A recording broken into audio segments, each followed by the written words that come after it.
Hello guys and welcome to another legendary tactic analytical battle. So today we're going to be looking at spear defense and what are kind of the good ways to kind of beat a spear defense. So I have a very lovely battle in mind, and this just kind of gives you an idea of maybe one or two things that can go wrong. So I'm playing against Royal Legendary Emperor. There can only be one legendary person in the field, thank you very much. But I was slightly shitting myself going into this battle because obviously it's Battle of the Legendaries, and I did feel under pressure to win this. So we're on Jigu Kundani Valley, and as you can probably imagine, it is a valley. So we've got two hills on either side, and we have also got some key buildings, I think, here and here. He did spend a while preparing for this. He did spend a while in the deployment phase, but as a good person and as a good sportsman, you should always wait for them. So always say, "I'm ready when you are.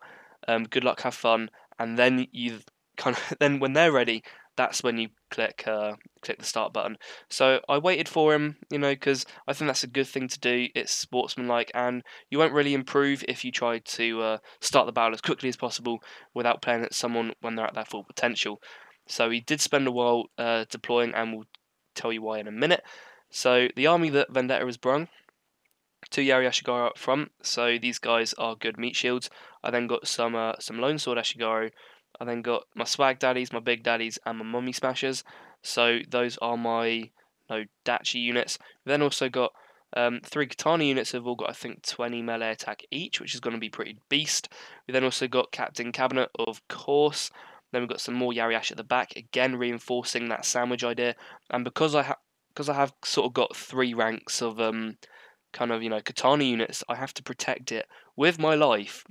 Because as we saw in the last battle, going for those soft targets with cavalry units, really, you can pretty much wipe out units if you just get one Yari Cavan hit around the back, because there are huge gaps in this army, in this formation which I've used, which is also why I put Naginata warrior monks on either side.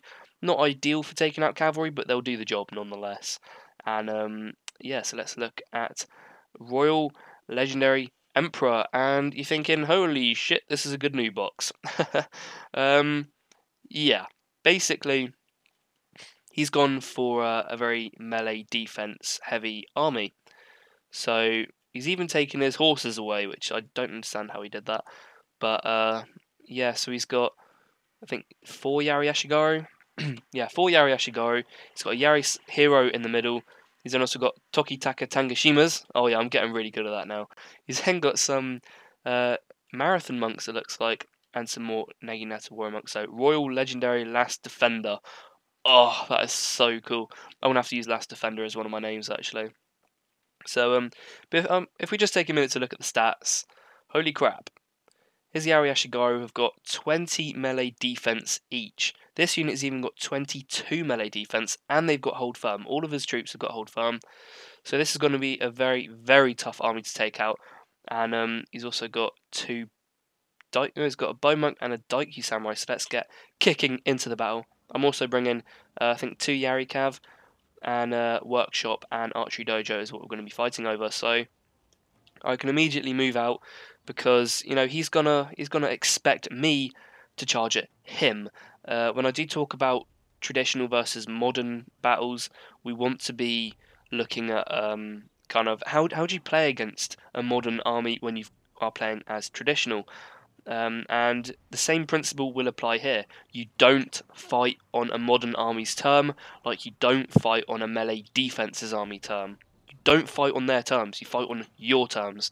And he's actually done quite a poor job here with his new boxing, because these guys are obviously in a very long line. He wants to decrease the kind of file. He wants to put them into a nice long or dense block formation, not this with bits poking out. He doesn't want to be doing that.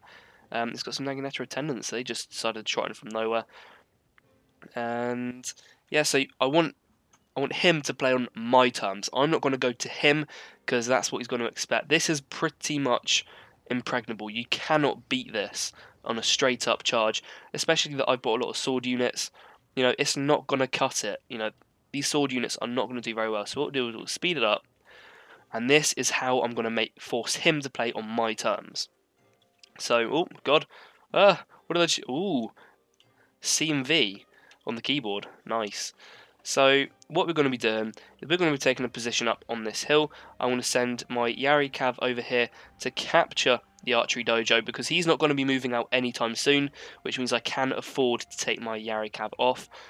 And you know, with the amount of units that he's got, his units are just incredible. You know, we can't. We can expect that he won't have any cavalry units. So I've sat myself on top of this hill. He's now beginning to move out because he realises that the archery dojo and the workshop are in my control, which starts down a 10-minute countdown. And he didn't actually realise. I think we waited till about 7 or 8 minutes, and I actually typed into the box with them, "Oh, we've got 8 minutes left. Do you want to attack?" in like a very witty and very sarcastic way. So he has to come out and attack me. Again, this is forcing him to play to my terms, basically.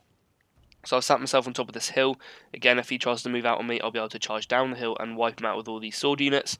Because again, sword units anti-infantry, so he wants to sit tight.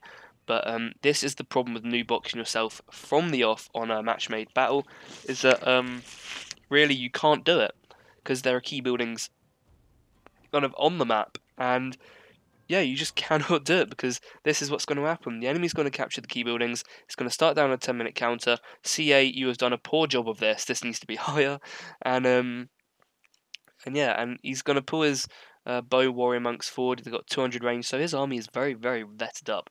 I can't remember what rank he was, but I think he was probably the same as me, or I think I was about a 9-star when I played this. So again, this is going to be a good bit of cav micro. We're going to pick it in from the side. And so we're going to hit from this flank. His Naginata attendants are going to come over to this flank to counter, to which I'm going to pull through my other Yari Cav to hit from the other flank. I'm going to take this unit back out to avoid any sustained combat with the Naginata attendants. And these guys have broken. These guys have broken. I'm going to charge back in and try and follow them back to try and make sure they shatter.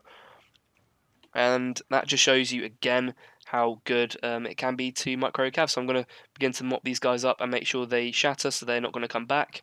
And I sustained 14 losses in that and 4 losses, so a total of 18 losses overall. So it's your move. It's your move, Royal Legendary Emperor. I'm going to move on to this side because I want to kind of fight in the forest. I'm not sure why I want to do that. I think I do originally go up to here, actually. I'm not sure why this isn't a key building either. But, yeah, I just kind of say to him, you know, it's your move, because you're going to have to do something about this, because otherwise the countdown timer is going to win it for me. So I keep these Lone Sword units up here, because obviously taking away my army from this vicinity is going to put the key buildings at risk. But of course, he's not going to actually come and capture these key buildings, because if he does make a move, I'm going to descend on him and kick the crap out of him. So I take my cavalry units to the back of him, and what we do, he takes some shots of his Tokitaka Tangashimas, and then we do a charge. So he's going to charge into my Yari Ashigaru and kill them, and unfortunately I wasn't charging, so it's not enough to just select your army, click and drag. You have to actually select targets and charge. So these guys are all going to just walk up. Then I do eventually charge them in, and I banzai. These guys are immediately going to begin to rout, but of course they're going to get back, and they're in a sort of, I think they're going to go into spear wall, which is really what they have to do. I have to pull these lone swords in, and really you can't just depend. There we go. I think they've just slowed down, so now they're in spear wall, and they're going to destroy these lone sword units. And I'm going to put off a rally. We're both going to do that, and I do try to charge him with my cavalry, but his what units take care of that? I think it's like some sort of warrior monk unit. I've got warrior monks coming in to attack from the rear of these Yari hero units, and really it is a long drawn out grind out match. He has done some war cries against me, and if you didn't know, like if you watch the introduction to my videos all the time, you'll recognise this scene here. You'll recognise this bit when I'm going da da da da da da da, and then it's like they're just fighting. So if you didn't know where some of the battle footage came from for the introduction, this is one of the battles, believe it or not. And yeah, so again we're just going to be See, this is not good. I need to take these guys around the flank and then hit to get maximum surface area. I need to get as many guys fighting because there's no point queuing up, because then you're literally just being bottlenecked. Your units are going to be bottlenecked, so they have to be drawn around the side. I need to get as much surface area as possible, as many men fighting as possible. I think I've gone into stand and fight as well, and it is pretty hard. The reason this is drawn out for so long is because he has got that hold firm, and as you can see, the hold firm is incredibly useful to him. I think his units actually go up to, what's that? What was that just then? So yeah, these guys have got 20 attack and 20 melee defense from Marathon Monks. Long Yari, they've got 22 melee defense. So it's a tough battle, and it was mainly just down to the kind of hold firm, if you like. And that is basically telling you how you kind of try and play a melee defensive army. You make them play on your terms. So by making them play on my terms, I managed to get him out of that defensive position, out of those spear walls, make him attack me uphill, because if he didn't, then I would have basically won just from a countdown timer, which isn't very preferable, but to be honest, it's much better than charging into a spear wall. And his Tokitaka Tangashima's even managed to put down one of these fences, which again is like an impregnable barrier. So I did win that battle. GG to Royal Legendary Emperor, and we shall now go into the... Oh no, I can't do the result screen because this is a failed battle, because it's kind of glitched out. Anyway, I hope you've enjoyed the battle and you've learned something. So always make them fight on your terms. That's the main idea behind this. And yeah, so I hope you enjoyed, and bye for now.